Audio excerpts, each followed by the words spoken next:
السلام عليكم الاخوان، مرحبا بالجميع. ان شاء الله الكل يكون بخير وعلى خير في هذه الحلقه هذه اللي غادي نبداوها بالاستماع شنو قال اليوتيوبر جو حطاب.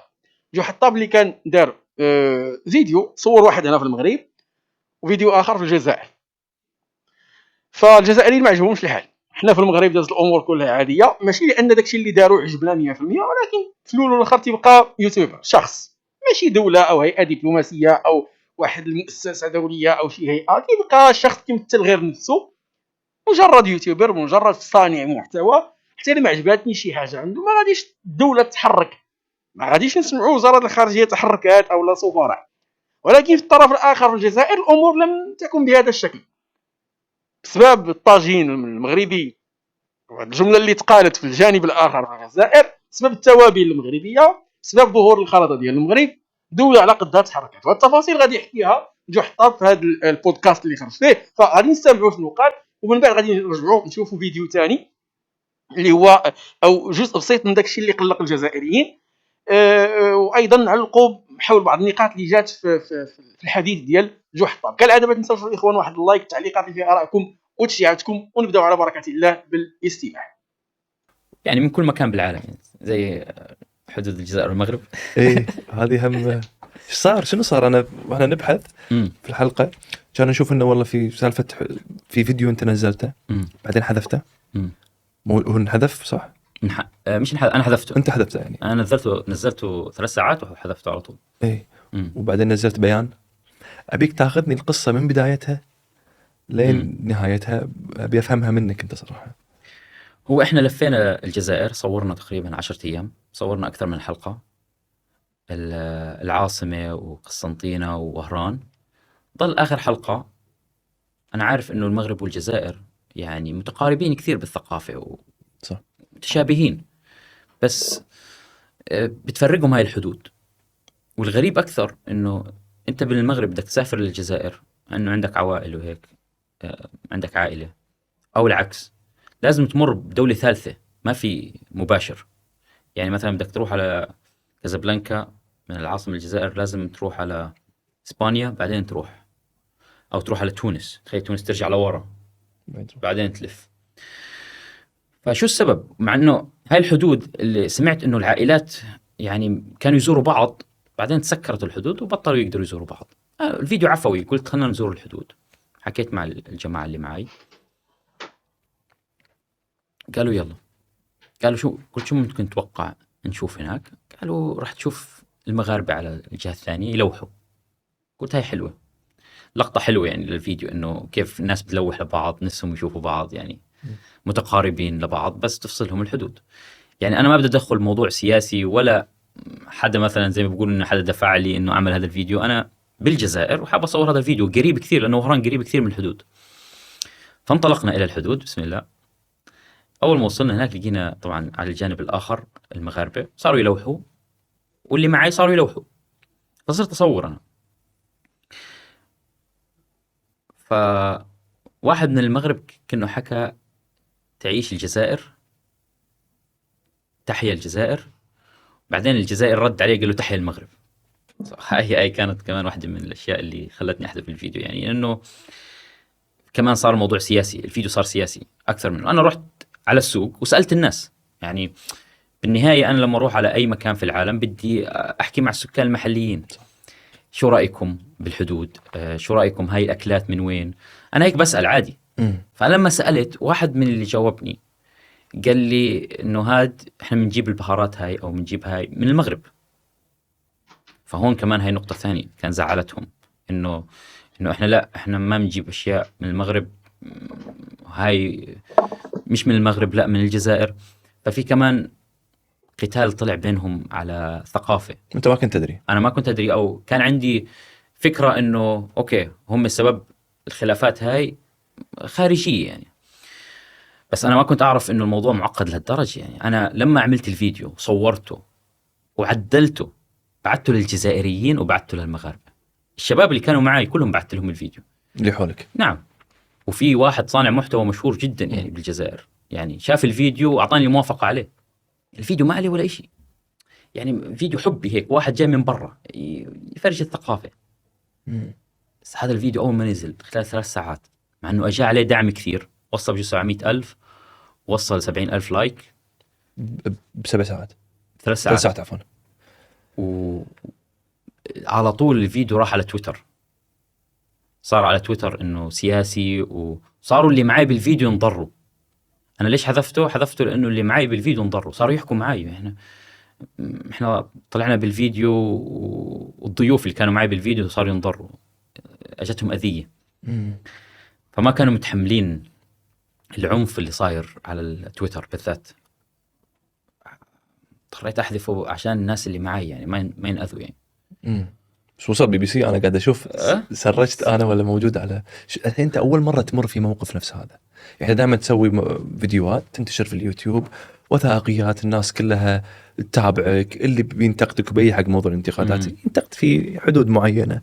الحين صار الموضوع دول وثقافه وسياسي، وانت اتوقع اول مره تنحط في هذا الموقف، صح؟ يعني تقريبا بهالمستوى هذا اول مره.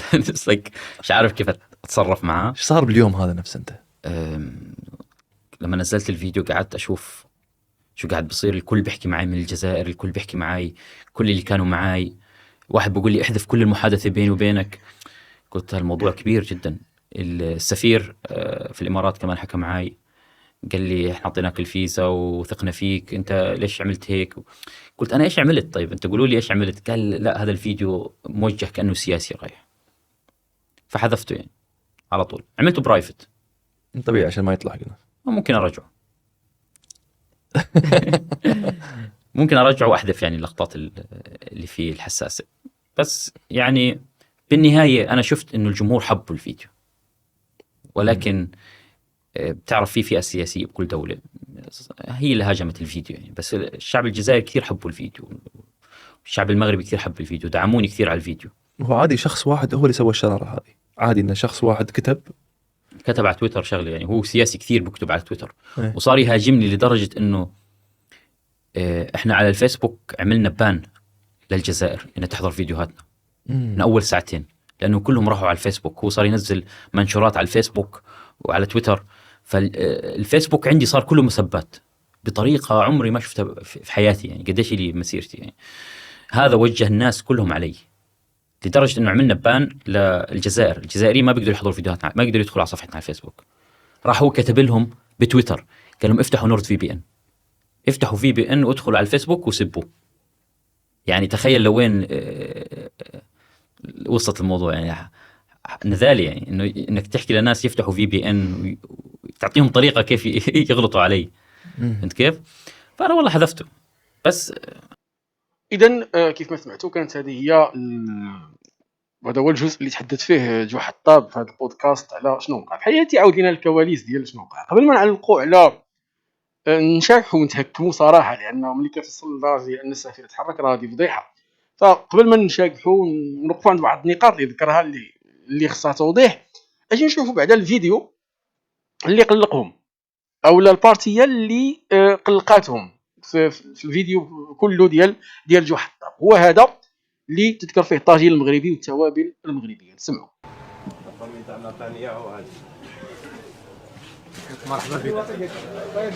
مرحبا بك خويا، تفضل.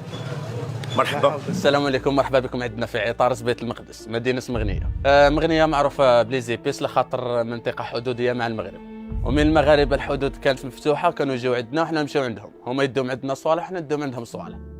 عادي جدا، تحسب كما نقولوا بلد واحد ما كانش يفصل بيناتهم حدود، تدخل عادي جدا تحسب راك في دارك كما نقول.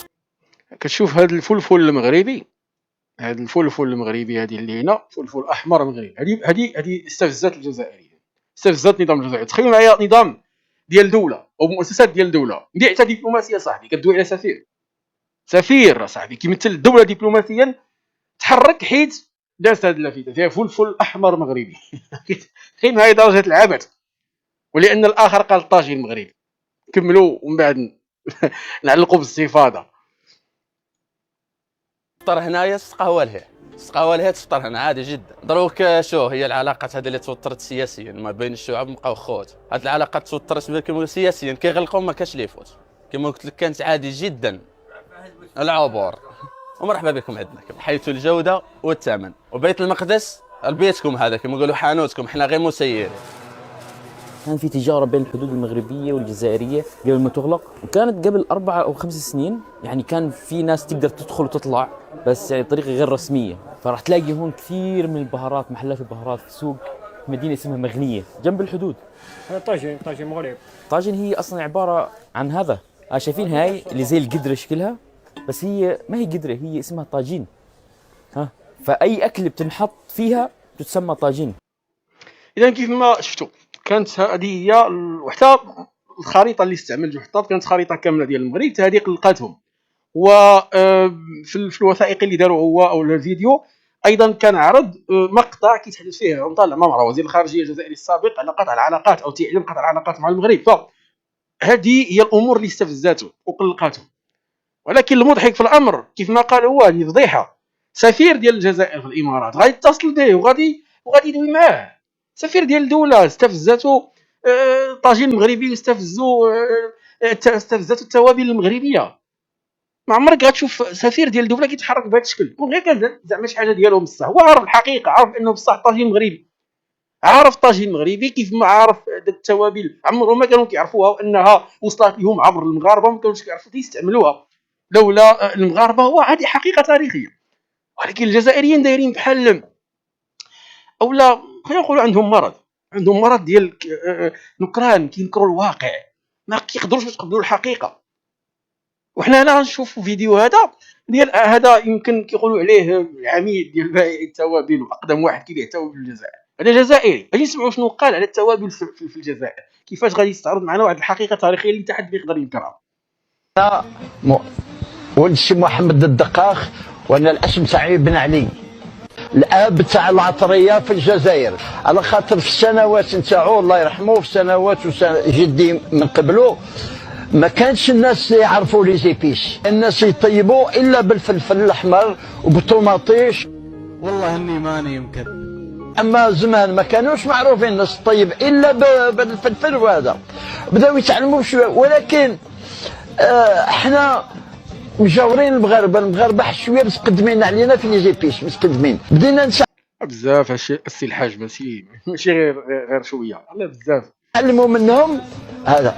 وبدات الناس تتعلم، ولا الوالد سبيسياليست على لي زيبيس هنا. النجاح هو التوابل المغربيه، كان الناس جي تديها من ما جوا 48 ولايه جوا يديوها. انشر الفعال في اجتذاب زبائن من مختلف ولايات الوطن. مواطنون يبحثون عن النكهه المغربيه في الاطباق التقليديه.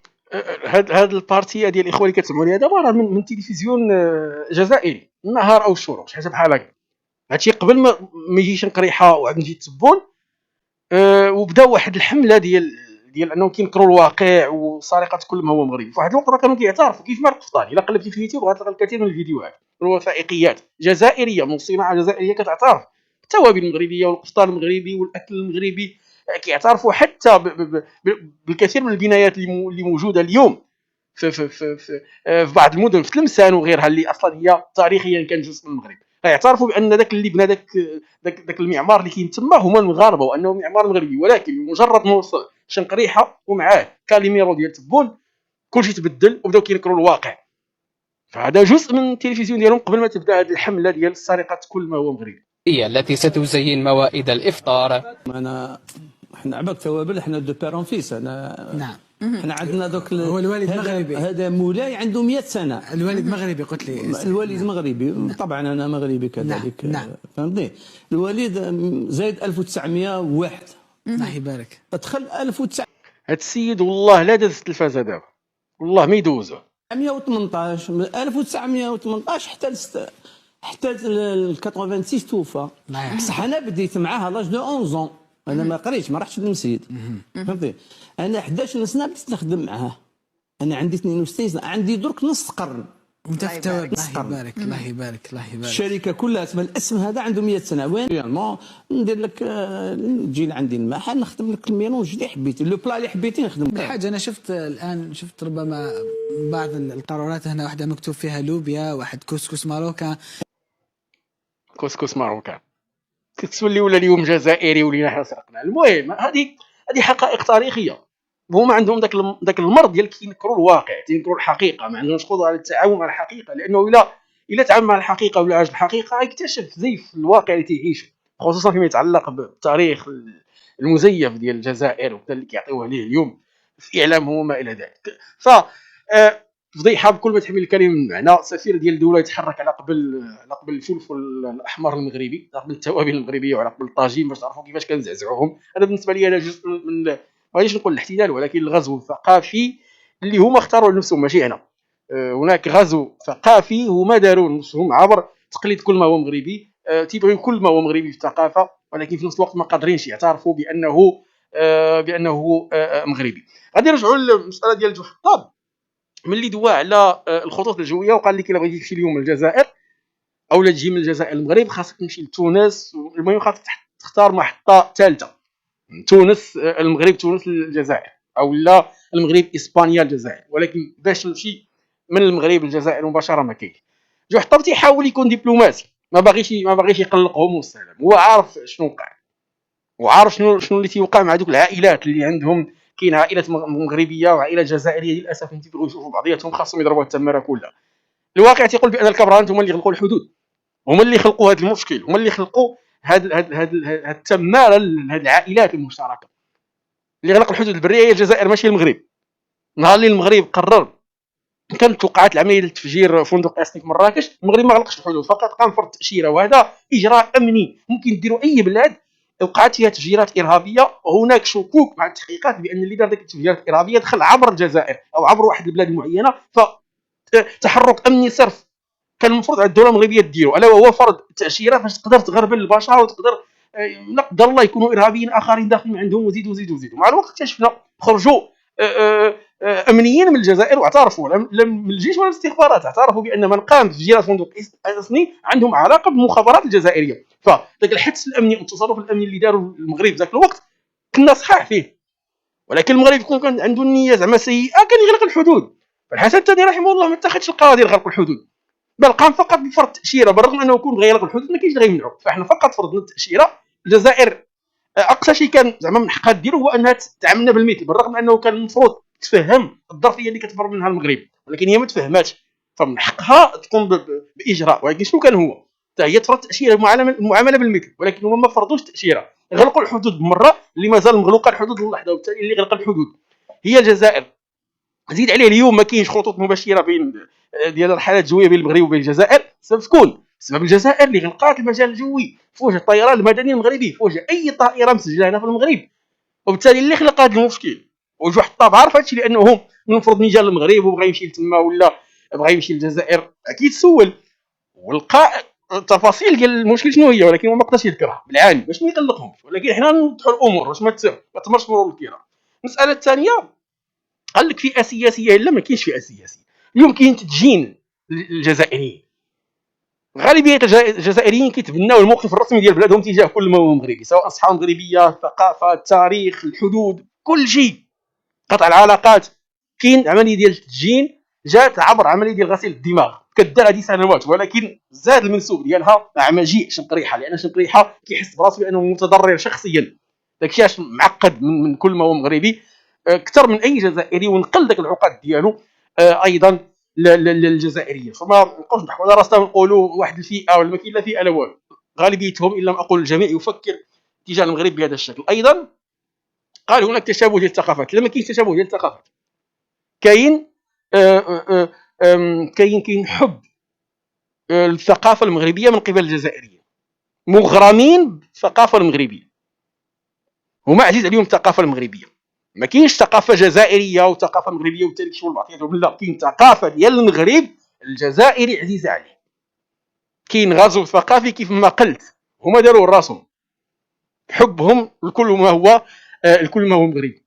الحلقه فضحاتهم، وانا عجبني قال بان الحلقه دارها برايفت فقط لانها ما تمسحاتش، مازال كاينه ممكن في اي لحظه عاوتاني يرجعها عامه ينشرها للجميع. ف الخرج ديالو عرات ومعرات كيفاش حنا كنتعاملوا مع واحد النظام هشيش يعاني من خوف وتخبط. ممكن حنا في المغرب كنجيو حطاب وملي جا راه ما دارش داكشي اللي داروا ماشي كله زوين، زعما ما عجبناش الفيديو كول اللي صورنا في المغرب، ولكن ما يمكنش تخرج مؤسسه رسميه، ما يمكنش المغرب الرسمي يخرج يعلق على تخربيقه بحال هذه، ما يمكنش سفير او وزاره خارجيه لانه طلع نزل برغم من كل الشهره ديالو كيمثل نفسه، هو مجرد صانع محتوى. تصرفات جات من عنده اذا كان دارها سفير او شي دبلوماسي او شي مؤسسه او شركه ولا كذا كان ممكن يتحرك الدور تكون رسمي. ولكن اقصى شيء وقع هو انه حنا كمغاربه بعض منا ما عجبوش شي حوايج جاو عند جو حطاب في ذاك الفيديو اللي داروا على المغرب، تم نقاش انتقاد كذا وبقات الامور حدا هنا ما وصلتش لتخوين جو حطاب. الجزائريين وصلوا انهم قالوا عليه بانه عميل ديال المخابرات الاسرائيليه، والبعض منهم قال عميل ديال المخزن، البعض الاخر قال عميل ديال الامارات، ما خلاش شنو قالوا فيه. هو تيقول احد الاشخاص، داك احد الاشخاص اللي كيدوي عليه في تويتر هو عايش في الكويت، هو عميل ديال المخابرات الجزائريه، وبالتالي اللي حرك ضد الجزائريين هو الدباب الجزائري والاستخبارات الجزائريه، لانها لم تكن راضيه عما قام به جو حطاب، لانه بالرغم من كل محاولاته يكون محايد وعيام يحاول زعما ما يقلقهمش، ولكن مع ذلك الحقيقه الضوء ديال الحقيقه صعيب تغطيه، صعيب غيخرج ليك غيخرج. هادشي اللي وقع يا يحاول هو زعما يكون محايد، ولكن مع ذلك بان في ذاك الفيديو اللي صور الجزائر بانت الحقيقه اللي خلقات الجزائريين، واللي الجزائريين تيحاولوا يخدموا على ردمها ودفنها، ولكن الحقيقه ما كتدفنش، ممكن تخبيها واحد شويه في واحد النهار وغتخرج. فجو حطاب فضحهم وفضح هشاشه الدوله الجزائريه قدام كل ما هو مغربي، فضيحه بكل ما تحمل الكلمه من معنى، باش دوله على قدها تحركها توابل المغربيه. التوابل المغربيه زعزعت الدوله، فضيحه حتى المعاوده. اذا اخوان غادي نوقف حتى هنا، هذا مكان. خليونا التعليقات ديالكم نتوما، شنو رايكم في الخرجه ديال جو حطاب؟ متفقين مختلفين مع القراءه اللي درتها هنا؟ وما تنساوش تدعمونا باللايكات، تفعيل زر الجرس اختيار الاول، والتعليقات كتدعموا بزاف بزاف. فما تبخلوش علينا، ونلتقي ان شاء الله في فيديو قادم او بث مباشر. سلام الله عليكم.